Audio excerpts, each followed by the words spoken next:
Sarah Miller was cleaning out her dying mother's attic when she found the suitcase, hidden behind an old wardrobe, covered in dust, locked tight. Inside that suitcase was a secret that would destroy everything she believed about her life. 25 years of love letters, all addressed to her mother Margaret, all signed by the same man, Thomas McKenzie, the father she thought had abandoned her. But here's the twist that will shatter your heart. Sarah didn't just discover her father was alive. She discovered something far more devastating. For the past 15 years, Sarah had been working at St. Mary's Hospital. Every morning, she walked through those sliding glass doors. Every morning, she said hello to the same kind cardiologist in the hallway, Dr. Thomas McKenzie. Her father, the man she thought had abandoned her, was right there, every single day, watching her grow into the woman she became, proud of every achievement, heartbroken by every struggle. And neither of them knew the truth. This is a story of how one hidden suitcase revealed the most heartbreaking secret a family could keep.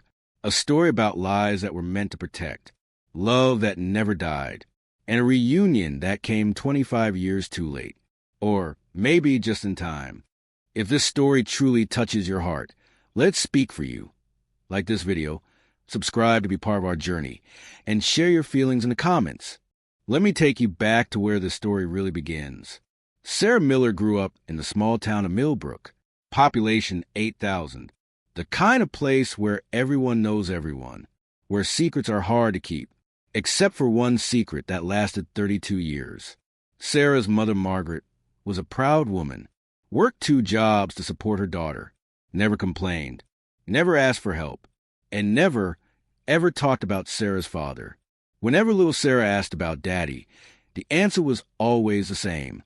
Your father was a good man, sweetheart, but he wasn't ready to be a daddy. He left when you were 2 years old. That's all you need to know. Sarah learned to stop asking. She built her life around that painful truth, became incredibly self-reliant, determined to never need anyone the way her mother needed the man who left them. Sarah excelled in school, got a scholarship to nursing college, met David, a kind accountant who loved her fierce independence. They married at 25, had beautiful twin children, Emma and Jake. By 32, Sarah seemed to have it all, but she always carried that wound. The abandonment, the question she learned not to ask. Why wasn't I enough to make him stay? What was so wrong with us that he could just disappear? Sarah channeled that pain into helping others. She became a cardiac nurse at St. Mary's Hospital, the best in her unit, compassionate with patients, beloved by colleagues, especially by Dr. Thomas McKenzie. Dr. McKenzie was the senior cardiologist, 60 years old, gentle with patients, respected by staff. He had a way of noticing when Sarah was struggling with difficult cases. "Sarah, you handle that family beautifully," he would say after particularly hard days. "Sarah, I recommended you for the advanced training program. You deserve it. Sarah, take the weekend off. Your kids need their mom."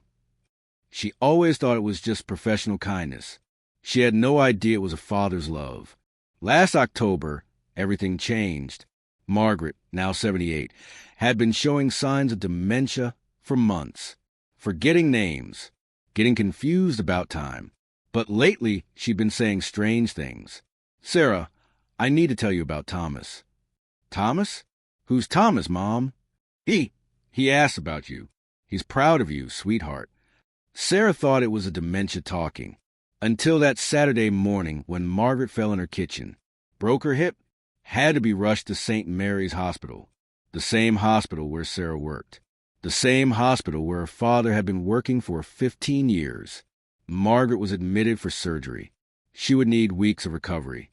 Sarah offered to clean out the house, get it ready for Margaret's return. That's when she went up to the attic. That's when she found the suitcase. That's when 32 years of lies began to unravel. The first letter was dated March 15th, 1997, 1 year before Sarah was born. "My dearest Margaret, I know our situation is impossible. I know I'm asking too much of you, but I love you, and I will love our baby more than life itself. I can't leave my wife right now. Elizabeth is fragile. The divorce would destroy her. But I promise you, I will take care of you both. Always. Your baby will never want for anything. All my love, Thomas. Sarah's hands were shaking. Her father hadn't abandoned them. He was married to someone else. She read letter after letter. Years and years of correspondence. Thomas sending money every month. Sometimes $500. Sometimes $1,000. Always with a note. For Sarah's school clothes. For Sarah's birthday. For Sarah's college fund. But it wasn't just money. These letters revealed a man desperately in love with a woman he couldn't marry, desperately devoted to a daughter he couldn't claim. April 1999. Margaret, I saw our little girl at the playground today. She has your eyes and my stubborn chin. I wanted so badly to push her on the swing, to tell her that Daddy loves her. But I kept my distance, like we agreed. June 2003. Sarah started kindergarten today. I was there in my car across the street, watching her walk into school. So brave, so beautiful. I cried all the way home. December 2010, I saw Sarah in her high school graduation dress. She's becoming such an incredible young woman. I'm so proud I could burst. Elizabeth asked why I was crying at dinner. I told her it was work stress. The letters painted a picture Sarah never imagined. A father who was present for every milestone, watching from the shadows, loving from a distance. But the most shocking letters came from 2008. Margaret, I need to tell you something. Elizabeth and I are getting divorced. It's been coming for years. She's found someone else. The papers will be final next month. Margaret, I'm free now. We can finally be together. Sarah can know who I am. We can be a real family. But Margaret's response, tucked between the other letters, was devastating. Thomas, it's too late. Sarah is 20 years old. She has her own life, her own understanding of who her father is. If you tell her now, you'll only hurt her. Some secret should stay buried. Thomas respected Margaret's wishes. The letters continued, but the tone changed. Hope turned to resignation. Dreams of family dinners turned to accepting a life of loving from the shadows. The final letter was dated just 6 months ago. Margaret, I know you're getting sicker. The dementia is taking so much from you. But I need you to know something. Sarah works at my hospital now, has for 15 years. Every day, I see the incredible woman our little girl became, the compassionate nurse, the devoted mother, the strong woman who needed no one because she learned so young that the people who are supposed to stay sometimes leave. She doesn't know who I am, but I know exactly who she is, and I am so proud. If something happens to you, there's a savings account at First National Bank. Account number 477291188. Sarah is the beneficiary. It's everything I couldn't give her as a father. It's all I have left to offer. I love you both. I always have. Thomas. Sarah sat on her mother's attic floor, surrounded by 30 years of secret love letters, and realized her entire life had been built on a lie. Not a malicious lie, a protective lie, but still a lie.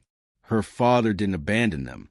He was Dr. McKenzie, the kind cardiologist who had been watching over her career for 15 years, who recommended her for promotions, who always asked about her children, who somehow knew exactly what to say when she was having her hardest days.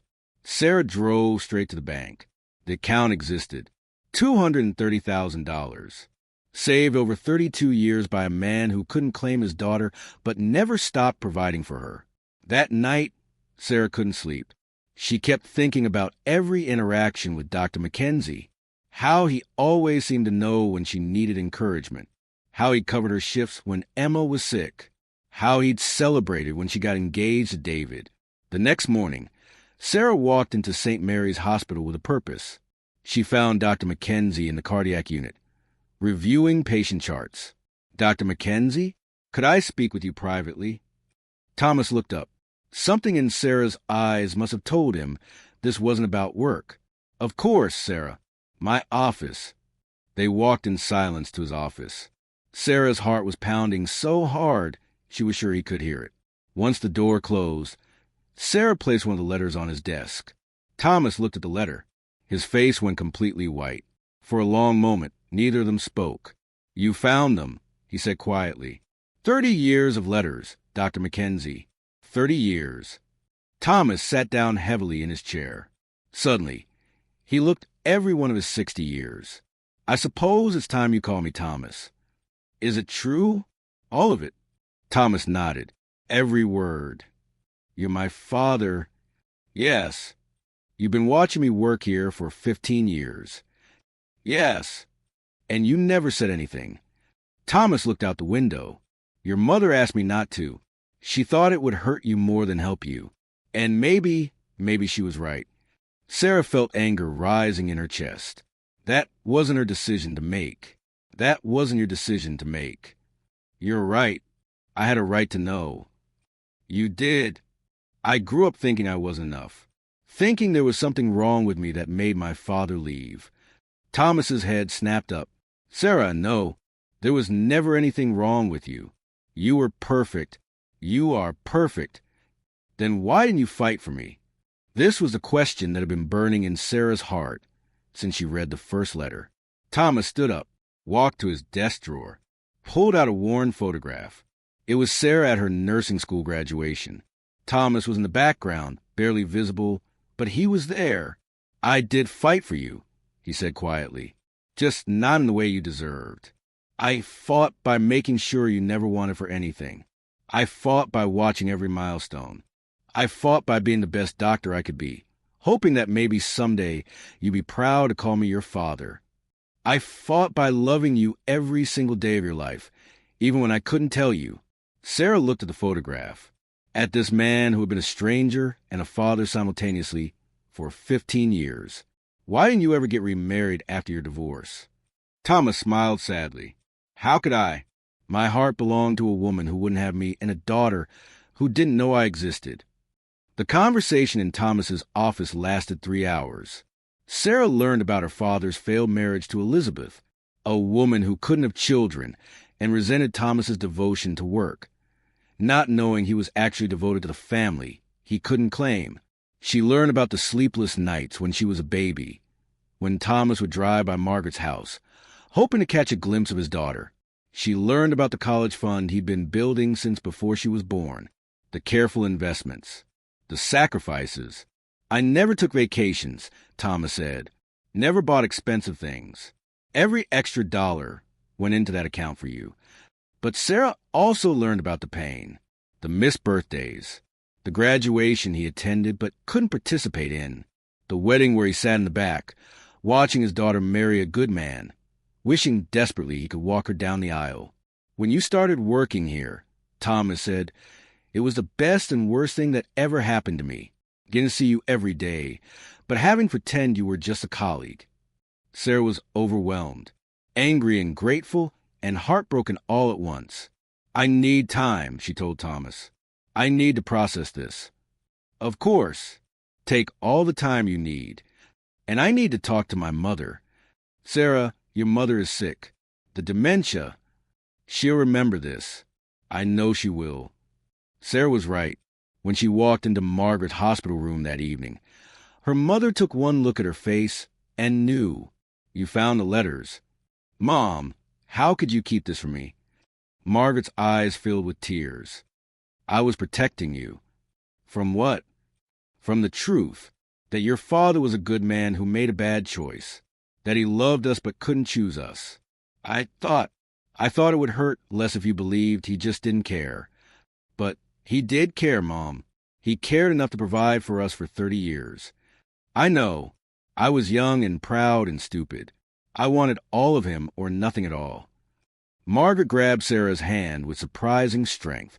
Is Thomas angry with me?" "No, Mom. He understands why you did it." "Good. Because he's a good man, Sarah. He always was. He was scared and trapped and trying to do the right thing for everyone." "What do I do now, Mom?" "You forgive an old woman for making a terrible mistake, and you get to know your father. If you made it all the way here, it means this story truly held you. So don't leave without showing some love. Hit like, subscribe to stay with us, and drop a comment. I'll be here, reading every word you share. The next few weeks were the strangest of Sarah's life. She continued working at the hospital, but everything was different. Every interaction with Thomas, with her father, carried the weight of 32 years of misconnection. Thomas respected her need for space. He didn't push, didn't demand anything, just continued being the kind, professional colleague he'd always been. But there were small changes. When Sarah was having a particularly difficult day with a patient's family, Thomas appeared with coffee and a kind word. When she mentioned that Jake was struggling with math, Thomas quietly left advanced math workbooks in her locker. When Emma wanted to learn about the human heart for a school project, Thomas offered to give her a tour of the cardiology unit. "Only if it's okay with Mom," he said to Sarah. Sarah realized that Thomas was doing what he'd always done, loving her from a careful distance, waiting for permission to be part of her life. The breakthrough came 3 weeks after their conversation. Sarah was working late, finishing paperwork, when she got a call from David. Emma had fallen from her bike, possible broken arm. They were headed to the emergency room. Sarah ran through the hospital corridors, her heart pounding with parental fear. She found Emma in the emergency room, brave but scared, her little arm in a temporary sling. "Mommy." Emma ran to her with a good arm. "It's okay, baby. Mommy's here." The ER doctor was young, inexperienced. He wanted to do extensive x-rays, possibly surgery. Sarah was overwhelmed, trying to comfort Emma while processing medical information. That's when Thomas appeared. "Sarah, I heard about Emma. Is she okay?"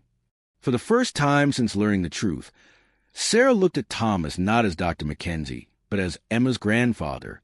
"The doctor thinks she might need surgery." Thomas knelt down to Emma's level. "Hi there, beautiful. I'm Dr. McKenzie. I work with your mom. Can I take a look at your arm?" Emma nodded, trusting immediately. Thomas examined her arm with gentle, expert hands. "You're very brave, Emma, but I have good news. This isn't broken. It's just a bad sprain." He looked at the young ER doctor. "Simple sprain. Ice, rest, and a proper sling for 2 weeks. No surgery needed."